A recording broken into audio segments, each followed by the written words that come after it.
আজকে আমরা যে গল্পটি শুনব সেটির নাম খুঁটি দেবতা। এটি একটি অলৌকিক ছোট গল্প আর লিখেছেন বিভূতিভূষণ বন্দ্যোপাধ্যায়। তাহলে শুরু করা যাক। ছোট গল্প খুঁটি দেবতা। ঘোষপাড়ায় দোলের মেলায় যাবার পথে গঙ্গার ধারে মঠটা পড়ে। মঠ বললে ভুল বলা হয়, ঠিক মঠ বলতে যা বোঝায় সে ধরনের কিছু নয়। ছোট খড়ের ঘর, খাঞ্চার পাশ মাঠের মধ্যে, একধারে একটা বড় তেঁতুল গাছ। গঙ্গার একটা ছোট খাল মাঠের মধ্যে খানিকটা ঢুকে শুকিয়ে মজে গেছে। জোয়ারের সময়ে তবুও খালটা কানায় কানায় ভরে ওঠে। ঠিক সেই সময় জেলেরা দুয়ারি পাতিয়া রাখে। জোয়ারের তোড়ের মুখে মাছ খালে উঠে পড়ে। ভাটার টানে নামবার সময় দুয়ারির কাঠিতে আটকে আর বেরোতে পারে না। কাছেই একটু দূরে শঙ্করপুর বলে ছোট গ্রাম। কিছুকাল পূর্বে রেল কোম্পানি একটা ব্রাঞ্চ লাইন খুলবার উদ্দেশ্যে খানিকটা জমি সার্ভে করে মাটির কাজ আরম্ভ করিয়েছিলেন। কোনো কারণে লাইন বসানো হয় নাই। মাঠের উত্তর দক্ষিণে লম্বা প্রকাণ্ড উঁচু রেলওয়ে বাধাটার দুই পাশের ঢালুতে নানা জাতীয় কাটা গাছ, আকন্দ ও অন্যান্য বুনো গাছপালা গজাইয়া বন হয়ে আছে। আকন্দ গাছটাই বেশি। খুঁটি দেবতার অপূর্ব কাহিনী এখানেই শুনিয়াছিলাম। গল্পটা বলা দরকার। শঙ্করপুর গ্রামের পাশে ছিল হেলেঞ্চা শিবপুর। এখন তার কোনো চিহ্ন নাই। বছর 15 পূর্বে গঙ্গায় লাটিয়া গিয়া মাঝগঙ্গার ওই বড় চরটা সৃষ্টি করিয়াছে। পূর্বস্থলী চৌধুরী জমিদারের সঙ্গে ওই চরের দখল নিয়ে পুরনো প্রজাদের অনেক দাঙ্গা ও মকদ্দমা হয়েছিল। শেষ পর্যন্ত প্রজারাই মামলায় যেতে বটে, কিন্তু চরটা চিরকালই বালুময় থেকে গেল। আজ 10 বৎসরের মধ্যে চাষের উপযুক্ত হলো না। পাঞ্জা দখলে আসলেও চরটা প্রজাদের কোনো উপকারে লাগে না। অনাবাদী অবস্থায় পড়েই থাকে। আজকাল কেউ কেউ তরমুজ, কাকুর লাগাছে দেখা যায়। এই গ্রামে রাঘব চক্রবর্তী পূজারী বামুন ছিলেন। রাঘব চক্রবর্তীর কেউ ছিল না। পৈতৃক আমালের খড়ের বাড়িতে একা বাস করতেন। একাই নদীর ঘাট হতে জল এনে বনের কাঠ কুড়িয়ে রেঁধে বেড়ে খেতেন। গায়ে শক্তিও ছিল খুব। পিতামহের আমালের সেকালের ভারী পিতলের ঘড়া ভরে দুটি বেলা 1 পোয়া পথ দূরবর্তী গঙ্গা হতে জল আনতেন। ক্লান্তি বা আলস্য কাকে বলে জানতেন না। রাঘব চক্রবর্তী পয়সা চিনতেন অত্যন্ত বেশি। বাঁশের চটার পাখা তৈরি করে 20 দরে ডোমেদের কাছে ঘোষপাড়ার দোলে বিক্রয় করতে পাঠিয়ে দিতেন। অবসর সময়ে ঝুড়ি, কুলো, ডালা বুনে বিক্রয় করতেন। মাটির প্রতিমা গড়তে পারতেন। উলুখড়ের টুপি, ফুলঝাঁটা তৈরি করতেন। সুন্দর কাপড় রিপু করতে পারতেন। এসব তার উপরি আয়ের পন্থা ছিল। সংসারে কেহ নাই, না স্ত্রী, না ছেলে মেয়ে। কে তার পয়সা খাবে? তবুও রাঘব টাকা জমিয়ে যেতেন। একটা মাটির ভাঁড়ে পয়সা করে রাখতেন। সপ্তাহে একবার বা দুবার ভাঁড়টি উপুর করে ঢেলে সব পয়সাগুলি সযত্নে গুনতেন। ভাঁড়ের মধ্যে যা রাখতেন পারতপক্ষে তার বের করতেন না। গ্রামে সবাই বলতো রাঘব চক্রবর্তীর হাতে বেশ 2 পয়সা গুছিয়ে নিয়েছেন। একদিন দুপুরে পাক সেরে রাঘব আহারে বসবার উদ্যোগ করছেন। এমন সময় একখানা 6 ঘেরা গরুর গাড়ি এসে তার উঠোনে থামল। গাড়ি হতে একটি 25-26 বছরের যুবক বের হয়ে আসলো। রাঘব চিনলেন, তার দূর সম্পর্কীয় ভাগিনেয় নন্দলাল। নন্দলাল এসে মামার পায়ে ধুলা নিল। রাঘব বললেন, এসো বাবা, ছোয়ের মধ্যে কে? নন্দলাল সলজ্জ মুখে বলল, আপনার বৌমা। ও, তা কোথায় যাবে? ঘোষপাড়ার দোল দেখতে বুঝি? নন্দলাল অপ্রতিভের সুরে বলল, আজ্ঞে না, আপনার আশ্রয়েই। আপাতত মানে বামুনহাটির বাড়িঘর তো সব গিয়েছে। গত বছর মাঘ মাসে বিয়ে, তা এতদিন বাপের বাড়িতেই ছিল। সেখানে থেকে না আনলে আর ভালো দেখাচ্ছে না, তাই নিয়ে আজ একেবারে এখানেই। রাঘব বিশেষ সন্তুষ্ট হলেন না। তিনি চিরকালই একা থেকে এসেছেন, একা থাকতেই ভালোবাসেন। এ আবার কোথা হতে উপসর্গ এসে জুটল, দেখো কাণ্ড। যা হোক, আপাতত বিরক্তি চেপে তিনি ভাগ্নে বধূকে নামিয়ে নিবার ও পূব দিকের ভিটা ছোট ঘরখানাতে তাদের থাকবার বন্দোবস্ত করতে লাগলেন। সন্ধ্যার পরে ভাগ্নেকে জিজ্ঞাসা করলেন, এখানে নিয়ে তো এলে, হাতে কিছু আছে টাছে তো? আমার এখানে আবার বড় টানাটানি। ধান অন্যবার যা হয়, এবার তা শিখিও পায়নি। যজমানদের অবস্থাও এবার যা। নন্দ একথার কিছু সন্তোষজনক জবাব দিতে পারল না। রাঘব বললেন, বৌমার হাতে কিছু নেই? ও কোথায় পাবে? তবে বিয়ের দরুন গয়না কিছু আছে, ওর ওই হাত বাক্সতে যা আছে আর কি। জায়গা ভালো নয়, গয়নাগুলো বাক্সে রাখাই আমি বলি বেশ, 5 জন টের না পাই। আমি এবার থাকি গায়ের এক কোণে পড়ে। আর এই তো সময় যাচ্ছে, ওগুলো আগে সাবধান করা দরকার। দিন 2 পরে নন্দলাল মামাকে বলল, আমাকে আজ একবার বেরোতে হচ্ছে মামা, একবার বিষপুরে যাব। লোক কারখানার একটা সন্ধান পেয়েছি, একটু দেখে আসি। নন্দলাল ইতিপূর্বেও বিষপুরের কারখানায় কাজ খুঁজেছে, কিন্তু তেমন লেখাপড়া জানে না বলে কাজ জোটাতে পারে নাই। বলল, লোক কারখানায় যদি মুন্ড ঠেঙাতে পারি তবে এক্ষুনি কাজ জোটে। ভদ্রলোকের ছেলে, তা তো আর পেরে উঠিনে। এ আমার সঙ্গে পাঠশালায় পড়তো মহেন্দ্র, তারা জানে যোগী, সেই 22 ম্যানি করছে, 7.5 টাকা হপ্তা পায় দিব্যি আছে, কিন্তু তাদের ওসব সয়। আমাকে বলেছিল হেড মিস্ত্রির কাজে নিয়ে যাবে, তা আমার দ্বারা কি আর হাঁটি পিটানো চলে? পরদিন খুব ভোরে নন্দলাল বাটি আসলো। সে রাতেই স্টেশনে নেমেছিল, কিন্তু অন্ধকারে এতটা পথ আসতে না পেরে সেখানে শুয়েছিল। শেষ রাতের দিকে জ্যোৎস্না উঠলে রওনা হয়েছে। নন্দলাল বাড়ি ফিরে দেখল তখনও মামা ওঠেন নাই। পুবের ভিটার ঘরে স্ত্রীও তখনও ঘুমাচ্ছে। স্ত্রীকে জাগাতে গিয়ে দেখল গহনার বাক্স ঘরের মধ্যে নাই। স্ত্রীকে উঠিয়ে বলল, গহনার বাক্স কোথায়? স্ত্রী অবাক হয়ে গেল, বলল, আহা, ঠাট্টা করা হচ্ছে বুঝি? এই তো শিওরে এখানে ছিল, লুকিয়েছ বুঝি? কিছুক্ষণ পরে স্বামী স্ত্রী দুজনেই মাথায় হাত দিয়ে বসলো। ঘরের কোথাও বাক্স নাই। খোঁজাখুঁজি অনেক করা হলো। মামাও বিছানা ছেড়ে উঠে আসলেন। চুরির কথা শুনে অবাক হলেন। নিজে চারদিকে ছোটাছুটি করে বাক্সের বা চোরের খোঁজ করতে লাগলেন। প্রতিবেশীরাও এলো, থানাতেও খবর গেল, কিছুই হলো না। নন্দলালের স্ত্রী, বয়স 20-21, রং টকটকে ফর্সা, মুখ সুশ্রী, বড় শান্ত ও সরল মেয়েটি। তার বাপের বাড়ির অবস্থা বেশ ভালো, কিন্তু বৃদ্ধ বয়সে তৃতীয় পক্ষে বিবাহ করে তার বাপ পূর্ব 2 পক্ষের সন্তানদিগকে এখন আর দেখতে পারেন না। বিবাহের সময় এই গহনাগুলি তিনিই মেয়েকে দিয়েছিলেন, এই সেই হিসাবে যে গহনাগুলি নিয়ে মেয়ে যেন বাপের উপর সকল দাবি দেওয়া ত্যাগ করে। পিতার কর্তব্য এখানেই তিনি শেষ করলেন। নন্দলালের অবস্থা কোনো কালে ভালো নয়। বিবাহের পর যেন তা আরও খারাপ হয়ে পড়ল। ওই গহনা কয়খানি দাঁড়ালো সংসারের একমাত্র সম্বল। গহনাগুলির উপর নন্দলাল বাড়দুই ঝোঁক দিয়েছিল, একবার পাটের ব্যবসা ফাঁদতে, আর একবার মুদির দোকান খুলতে শিমুর আলীর বাজারে। কিন্তু নন্দলালই শেষ পর্যন্ত কী ভেবে দুবারই পিছিয়ে যায়। বউ বলেছিল, দেখো ওই তো পুঁজিপাটা, আর তো নেই কিছু, যখন আর কোনো উপায় থাকবে না তখন ওতে হাত দিও, এখন থাক। গহনার বাক্স চুরি যাওয়ার দিন 5-7 পরে একদিন নন্দলাল ভোরে উঠে দেখল স্ত্রী বিছানায় নাই। বাইরে এসে দেখল বউ ঘরের পাশের ছাইগাদা ঘেটে কি দেখছে। স্বামীকে দেখে কেমন এক ধরনের হেসে বলল, ওগো এসো না গো, একটু খোঁজো তো এর মধ্যে, তুমি উত্তর দিকটা থেকে দেখো। নন্দলাল সস্নেহে স্ত্রীকে ধরে দাওয়া এনে বসালো, পাতকুয়ার ঠান্ডা জল দিয়ে স্নান করিয়ে দিল, নানা রকমে বুঝালো, কিন্তু সেই যে বউটির মস্তিষ্ক বিকৃতি সুরে হলো, এ আর কিছুতেই সরানো গেল না। পাশে স্বামী বা কেহ টের পায়, এই ভয়ে যখন কেউ কোনো দিকে না থাকে তখন চুপি চুপি ছাইগাদা হাতড়িয়ে খুঁজে কি দেখতে থাকবে। এই একমাত্র ব্যাপার ছাড়া তার মস্তিষ্ক বিকৃতির কিন্তু অন্য কোনো লক্ষণ ছিল না। অন্যদিকে সে যেমন গৃহকর্ম নিপুণা, সেবাপরায়ণা, কর্মনিষ্ঠা, গৃহস্থ বধূ তেমনই রইল। একদিন সে মামা শ্বশুরের ঘরে সকালে ঝাড় দিতে ঢুকেছে। মামা শ্বশুর রাঘব চক্রবর্তী তখন ঘরে ছিলেন না। ঘরের একটা কোণ পরিষ্কার করবার সময়ে সে একখানা কাগজ সেখানে কুড়িয়ে পেল। কে যেন দলা পাকিয়ে কাগজখানাকে কোণটাকে ফেলে রেখেছিল। কাগজখানা দেখে সে অবাক হয়ে গেল। এই যে তার গহনার বাক্সের তলার পাতা ছিল, পাতলা বেগুনি রঙের কাগজ। শেকড়ার এই কাগজে নতুন তৈরি সোনার গহনা জড়িয়ে দেয়।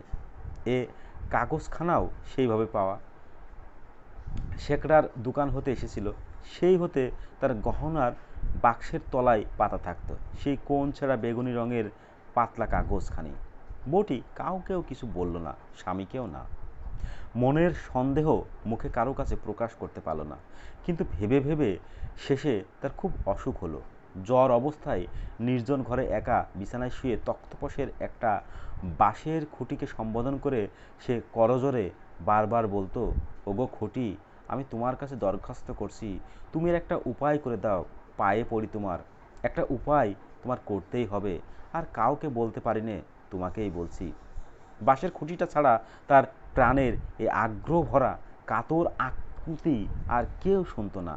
কতবার রাতে দিনে নির্জনে খুঁটিটার কাছে এ নিবেদন সে করত, কি বুঝে করত সেই জানে। তাদের বাড়ির সামনে প্রকাণ্ড মাঠ, গঙ্গার কিনারা পর্যন্ত সবুজ ঘাসে ভরা। তারপরেই খাড়া পাড় নেমে গিয়ে জল ছুঁয়েছে। জল সেখানে অগভীর, চওড়াতেও হাত 10-12 মাত্র। পরেই গঙ্গার বড় চরটা। সারা বছরেই চরটায় জলচর পক্ষীর ঝাঁক চড়ে বেড়ায়। চরের বাহিরের গভীর বড় গঙ্গার দিকে না গিয়ে তারা গঙ্গার এই ছোট অপরিসর অংশটা ঘেঁষে থাকে। কণ্টিকারির বনে চরের বালি প্রায় ঢেকে ফেলেছে। 12 মাস বেগুনি ফুল ফুটে নির্জন বালির চর আলো করে রাখে। মাঠে কোনো গাছপালা নাই। ছেলেদের ফুটবল খেলার মাঠের মতো সমতল ও তৃণাবৃত। দক্ষিণ ও বাঁয়ে একদিকে বড় রেলওয়ে বাঁটটাও অন্যদিকে পূর্ববর্তী গ্রামবাসীর বনরেখার কোল পর্যন্ত বিস্তৃত। 2-1 সারি তাল গাছ এখানে ওখানে ছাড়া এই বড় মাঠটাতে অন্য কোনো গাছ চোখে পড়ে না কোনো দিকে। এই বিশাল মাঠে প্রতিদিন সকাল হয়, সূর্য মাঝ আকাশে দুপুরে আগুন ছড়ায়, বেলা ঢলে বিকাল নেমে আসে, গোধূলিতে পশ্চিম দিকে কত কী রঙে রঞ্জিত হয়, চাঁদ ওঠে, সারা মাঠ, চর, রেলওয়ের বাঁধ, ওপাশের বড় গঙ্গার জ্যোৎস্না প্লাবিত হয়ে যায়। কিন্তু কখনো কোনো কালে রাঘব চক্রবর্তী বা তার প্রতিবেশীরা এই সুন্দর পল্লী প্রান্তরের প্রকৃতির লীলার মধ্যে কোনো দেবতার পূর্ণ আবির্ভাব কল্পনা করেন নাই, প্রয়োজনও বোধ করেন নাই। সেখানে আজ সর্বপ্রথম এই নিরক্ষরা বিকৃত মস্তিষ্কা গ্রাম্য বধূটি বৈদিক যুগের মন্ত্রদ্রষ্টা বিদুষীর মতো মনে প্রাণে খুঁটি দেবতার আবাহন করল। আমি এই মাঠেই বিকালবেলায় দাঁড়িয়ে কথাটা ভাবছিলাম। কথাটার গভীরতা সেদিন সেখানে যতটা উপলব্ধি করেছিলাম এমন আর বোধহয় কোথাও করব না। নন্দলাল স্ত্রীর অবস্থা দেখে বড় বিব্রত হয়ে পড়ল। সে স্ত্রীকে ভালোবাসত।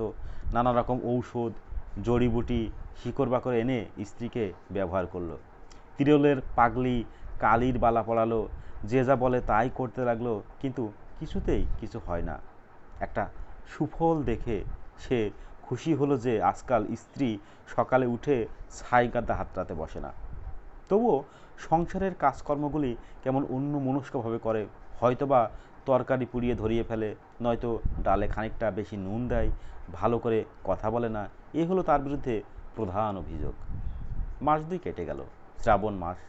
বর্ষার ঢল নেমে বড় গঙ্গা ও ছোট গঙ্গা একাকার করে দিল। চর ডুবে গেল। কুলে কুলে গেরিমাটির রঙের জলে ভর্তি। এই সময় নন্দলালের আর্থিক অবস্থা অত্যন্ত খারাপ হয়ে উঠল। হাতে পূর্বে যা কিছু ছিল সবই খরচ হয়ে গিয়েছে। এদিকে চাকরিও জুটল না। রাঘব চক্রবর্তী ভাগ্নেকে খুঁটিনাটি লইয়া বকুনি শুরু করলেন।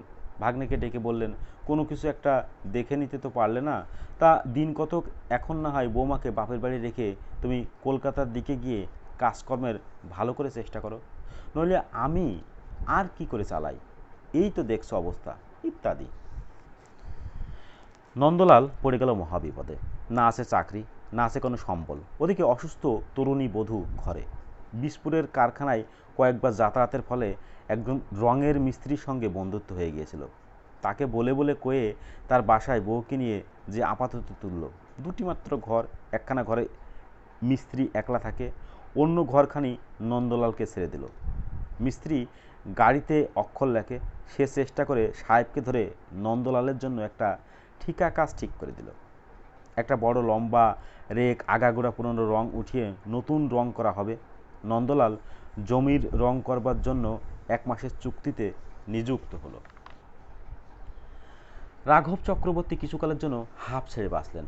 হঠাৎ একদিন তিনি অনেকজন মজুর ধরে বাড়ির উঠান পরিষ্কার করাতে লাগলেন। শখ করে একজোড়া হরিণের চামড়ার জুতা কিনে আনলেন। এমনকি পূজার সময় একবার কাশি বেড়াতে যাবার সংকল্প করে ফেললেন। আশ্বিনের প্রথমে বর্ষা একটু কমল।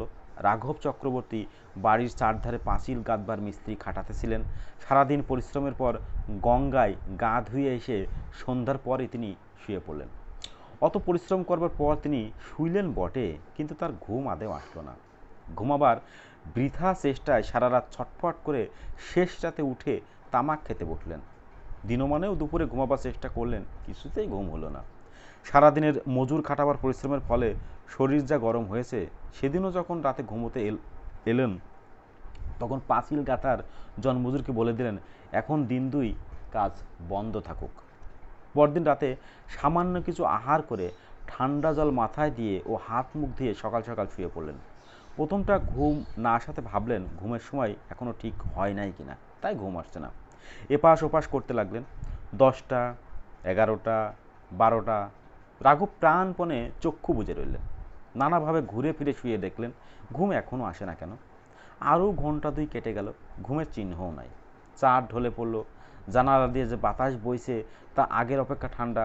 রাঘবের কেমন ভয় হলো, তবে বোধহয় আজও ঘুম হবে না। ভাবতে বুকটা কেমন করে উঠল। আজ রাতে না ঘুম হলে কাল তিনি বাঁচবেন কি করে। উঠে মাথায় আর একবার জল দিলেন, আবার শুলেন, আবার প্রাণপণে ঘুমাবার চেষ্টা করলেন, কিন্তু এই ভেবে তার মাথা গরম হয়ে উঠল। ঘুম, ঘুম যদি না আসে তাহলে। রাত ফর্সা হয়ে কাক কোকিল ডেকে উঠল। তখনও হতভাগ্য রাঘব চক্রবর্তী বিছানায় ছটফট করতে করতে ঘুমাবার বৃথা চেষ্টা করছেন। ঠিক এইভাবে কেটে গেল আরও 8 দিন। এই 8 দিনের মধ্যে কি দিনে কি রাতে রাঘবের চোখে এতটুকু ঘুম এলো না পলকের নিমিত্ত। রাঘব পাগলের মতো হলেন, যে যা বলল তাই করে দেখলেন। ডাব খেয়ে ও পুকুরের পচা প্যাক মাথায় দিয়ে দিন রাত থাকতে থাকতে নিউমোনিয়া হওয়ার উপক্রম হলো। অবশেষে বাঁশ বেড়ের মনোহর ডাক্তারের ওষুধ ব্যবহার করে দেখলেন, কিন্তু কিছুতেই কিছু হয় না। আরও দিন 6-7 কেটে গেল। রাঘব সন্ধ্যার পরই হাত পা ধুয়ে মন স্থির করে শুতে যান, কিন্তু বালিশে মাথা দিয়ে বুকের মধ্যে গুড়গুড় করে, আজও বোধহয় ঘুম। বাকিটা আর রাঘব ভাবতে পারেন না। রাজমিস্ত্রির দল কাজ শেষ না করেই চলে গেল। উঠানে জঙ্গল বেঁধে উঠল। রাঘব স্নানাহার করতে চান না, চলাফেরা করতে চান না, সব সময়ে ঘরের দাওয়ায় চুপ করে বসে থাকেন। তামাক খাবার রুচিও ক্রমে হারিয়ে ফেললেন।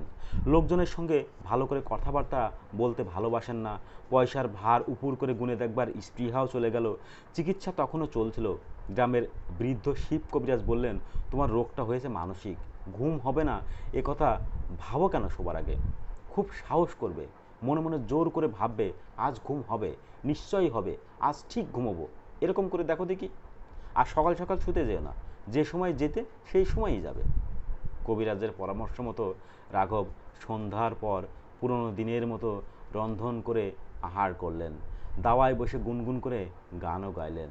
তারপর ঠান্ডা জলে হাত পাও মাথা ধুয়ে শয়ন করতে গেলেন। মনে মনে দৃঢ় সংকল্প করলেন আজ তিনি নিশ্চয় ঘুমাবেন, নিশ্চয়ই, নিশ্চয়ই। কিন্তু বালিশে মাথা দিয়ে বুকটা কেমন যেন করে উঠল। ঘুম যদি না হয়, পরক্ষণেই মন হতে সে কথা ঝেড়ে ফেলে দিলেন, নিশ্চয়ই ঘুম হবে। পাশ ফিরে বালিশটা আঁকড়িয়ে শুইলেন। ঘরের দেওয়ালের একখানা বাঁধানো রাধাকৃষ্ণের ছবি বাতাস লাগিয়ে ঠকঠক শব্দ করছে দেখে আবার বিছানাতে উঠে সেখানে নামিয়ে রাখলেন। পুনরায় শুইয়া পড়ে জোর করে চোখ বুজে রইলেন। আধ ঘন্টা, 1 ঘন্টা, এবার তিনি নিশ্চয়ই ঘুমাবেন। বুকের মধ্যে গুড়গুড় করছে, কেন না, এবার ঘুমাবেনই। 2 ঘন্টা, 3 ঘন্টা, রাত 1টা, গ্রাম নিশুতি, কোনো দিকে সারা শব্দ নাই, কাওড়া পাড়ায় 1-8টা কুকুরের ঘেউ ঘেউ ছাড়া। না, রাত বেশি হয়েছে। আর রাঘব জেগে থাকবেন না, এবার ঘুমাবেন। বাদিকে শুয়ে সুবিধা হচ্ছে না, হাতখানা বেকায়দায় কেমন যেন মুচড়ায় আছে। ডান দিকে ফিরে শুইবেন, ছারপোকা, না, ছারপোকা তো বিছানায় নাই। যা হোক, জায়গাটা একবার হাত বুলিয়ে নেওয়া ভালো। যাক, এবার ঘুমাবেন। এতক্ষণে নিশ্চিন্ত হলেন রাত 2টা, কিন্তু নিশ্চিত হতে পারলেন না।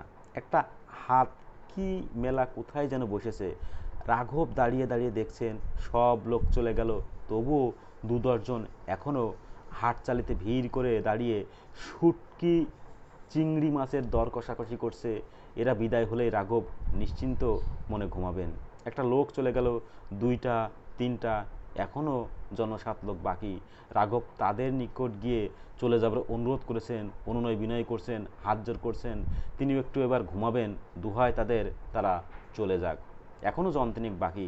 রাঘবের মনে উল্লাস হলো, আর বিলম্ব নয়, এখনও 2জন, এই 2জন চলে গেলেই ঘুমাবেন, আর একজন মাত্র, মিনিট 15 দেরি, তাহলেই ঘুমাবেন। হঠাৎ রাঘব বিছানার উপর উঠে বসলেন। হাট তো কোথাও বসে নাই, কিসের হাট, কোথাকার হাট, এসব কি আবুল তাবুল ভাবছেন তিনি। ঘুম তাহলে বোধ হয়। রাঘব কথাটা ভাবতে সাহস করলেন না। কত রাত, ওটা কিসের শব্দ? বিসপুরের কারখানায় ভোরের বাঁশি বাজছে নাকি? সে তো রাত 4টা বাজে, এখনই রাত 4টা বাজলেও অসম্ভব। যাক, যথেষ্ট বাজে কথা ভেবে রাত কাটাচ্ছেন, আর নয়, এবার তিনি ঘুমাবেন। অল্প একটু ঘোর এসেছিল কিনা কে জানে, ভোরের ঠান্ডা বাতাসে হয়তো একটু আসতেও পারে, কিন্তু রাঘবের দৃঢ় বিশ্বাস তিনি এতটুকু ঘুমান নাই। চোখ চেয়েই ছিলেন, হঠাৎ একটা ব্যাপার ঘটল। বিস্মিত রাঘব দেখলেন তার খাটের পাশের বাঁশের খুঁটিতে যেন ধীরে ধীরে একটা বিরাটকায় মূর্তি পরিগ্রহ করে তার মাথা শিয়রে এসে দাঁড়ালো। ব্যঙ্গের সুরে অঙ্গুলি হেলায় বলল, মূর্খ, ঘুমাবার ইচ্ছে থাকে তো কালই গহনার বাক্স ফেরত দিস। ভাগ্নে বইয়ের গহনা চুরি করেছিস, লজ্জা করে না? বিসপুরের কারখানার বাঁশির শব্দে রাঘবের ঘোর কেটে গেল, ফর্সা হয়ে গেছে।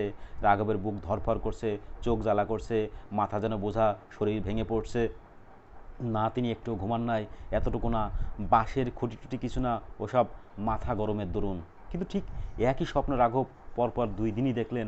ঠিক একই সময়ে ভোর রাতে বিসপুরের কারখানার বাঁশি বাজবার পূর্বে ঘুমায় নাই, তবে স্বপ্ন কোথা হতে আসবে। বিসপুরের বাসায় অন্য কেউ তখন ছিল না। নন্দলাল কাজে বাইরে গেছে। নন্দলালের স্ত্রী সাবান দিয়ে কাপড় কাচছিল। হঠাৎ রুক্ষ চুল, জীর্ণ চেহারায় মামা শ্বশুরকে বাসায় ঢুকতে দেখে সে বিস্মিত মুখে একবার চেয়ে লজ্জায় ঘুমটা দিয়ে উঠে দাঁড়ালো। রাঘব চক্রবর্তী একবার চারিদিকে চেয়ে কাছে এসে ভাগ্নে বধূর পা জড়িয়ে ধরে কেঁদে ফেললেন। বললেন, মা, তুমি মানুষ নও, তুমি কোনো ঠাকুর দেবতা হবে, ছেলে বলে আমায় মাপ করো। তারপর পুটুলি খুলে সব গহনাগুলি ভাগ্নে বধূর হাতে প্রত্যর্পণ করলেন, কিন্তু বাসায় থাকতে রাজি হলেন না। নন্দলালের কাছে কিছু বলবার মুখ নেই আমার, তুমি মা, তোমার কাছে বলতে লজ্জা নেই, বুঝলে না? কিন্তু তার কাছে। এর 5-6 পরে রাঘব চক্রবর্তীর গুরুতর অসুখের সংবাদ পেয়ে নন্দলাল সস্ত্রীক গরুর গাড়ি করে তাকে দেখতে গেল। তারা যাবার দিন 7 পরে রাঘবের মৃত্যু হলো। মৃত্যুর পূর্বে তিনি তার যা কিছু জমিজমা সব উইল করে ভাগ্নে বধূকে দিয়ে গেলেন, কিছু পোতা টাকার সন্ধানও দিয়ে গেলেন। নন্দলালের স্ত্রীকে কাছে বসিয়ে নিজের স্বপ্ন বৃত্তান্ত বলে গেলেন। বললেন, এই যে দেখছো ঘর, এই যে বাঁশের খুঁটি, এর মধ্যে দেবতা আছেন মা, বিশ্বাস করো আমার কথা। ভাগ্নে বধূ শিহরে উঠিলেন। সেই ঘর, সেই বাঁশের খুঁটি।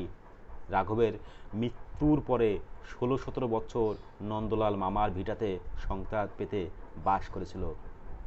বধূটি ছেলেমেয়েদের মা হয়ে সচ্ছল ঘরকন্যার গৃহীপনা করতে করতে প্রথম জীবনের দুঃখ কষ্টের কথা ভুলে গিয়েছিল, এবং সঙ্গে সঙ্গে খুঁটি দেবতার কথাও ভুলেছিল। হয়তো দুঃখের মধ্য দিয়ে যে আন্তরিকতাপূর্ণ আবেগকে জীবনে একবার মাত্র লাভ করেছিল, আর কখনো জীবনের পথে তার সন্ধান মেলে নাই। বছর 17 পরে নন্দলালের স্ত্রী মারা গেল। নন্দলালের বড় ছেলের তখন বিবাহ হয়েছে ও বধূ ঘরে এসেছে। বিবাহের বছর 4 মধ্যে এই বউটি দুরন্ত ক্যান্সার রোগে আক্রান্ত হয়ে পড়ল। ক্যান্সার হলো জিহ্বায়, ক্ষতক্রমে গভীর হতে লাগলো। কত রকম চিকিৎসা করা হলো, কিছুতেই উপকার দেখা গেল না।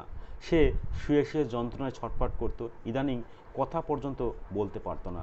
তার যন্ত্রণা দেখে সকলে তার মৃত্যু কামনা করত, কিন্তু বছর কেটে গেল, মৃত্যুর কোনো লক্ষণ নাই। অথচ নিজে যন্ত্রণা পেয়ে আরও 5 জনকে যন্ত্রণা দিয়ে সে জীবন মৃত্যু অবস্থায় বেঁচে রইল। বউটি শাশুড়ির কাছে খুঁটি দেবতার গল্প শোনেনও নাই, জানতও না। একদিন সে সারা রাত রোগের যন্ত্রণায় ছটফট করছিল। শ্রাবণ মাস, শেষ রাতের দিকে ভয়ানক বৃষ্টি নামলো, ঠান্ডাও খুব, বাইরে জোর বাতাসও বইছিল। মাথা শিওরে একটা কাঁসার ছোট ঘটিতে জল ছিল। এক চুমুক জল খেয়ে সে পাশ ফিরে শুইতেই একটু তন্দ্রা মতো এলো। তার মনে হলো পাশের খুঁটিটা আর খুঁটি নাই। তাদের গ্রামে শ্যামরায়ের মন্দিরের শ্যামরায় ঠাকুর যেন সেখানে দাঁড়ায়ে মৃদু হাসি মুখে তার দিকে চেয়ে আছেন। ছেলেবেলা হতে কতবার সে শ্যামরায়কে দেখেছেন, কতবার বৈকালে উঠানের বেলফুলের গাছ হতে বেলফুল তুলে মালা গেঁথে বৈকালিতে ঠাকুরের গলায় দিয়েছেন। শ্যামরায়ের মূর্তি তার অপরিচিত নয়, তেমনি সুন্দর, সুঠাম, সুবেশ, কমনীয় তরুণ দেবমূর্তি। বিশ্বাসে মানুষের রোগ সারে, হয়তো বধূটির তাই ঘটেছিল, হয়তো সবটাই তার মনের কল্পনা। রাঘব চক্রবর্তী যে বিরাটকায় পুরুষ দেখেছিলেন, সেও তার অনিদ্রাপ্রসূত অনুতাপিত মনের সৃষ্টি মাত্র হয়তো, কারণ খুঁটির মধ্যে দেবতা সেই রূপের তাহার সম্মুখে দেখা দিয়েছিলেন, যার পক্ষে যে রূপের কল্পনা স্বাভাবিক। সত্য মিথ্যা জানি না, কিন্তু খুঁটি দেবতা সেই হতে এই অঞ্চলে প্রসিদ্ধ হয়ে আছেন। সুপ্রিয় শ্রোতামণ্ডলী, আপনারা এতক্ষণ শুনছিলেন বিভূতিভূষণ বন্দ্যোপাধ্যায়ের লেখা অলৌকিক ছোট গল্প খুঁটি দেবতা।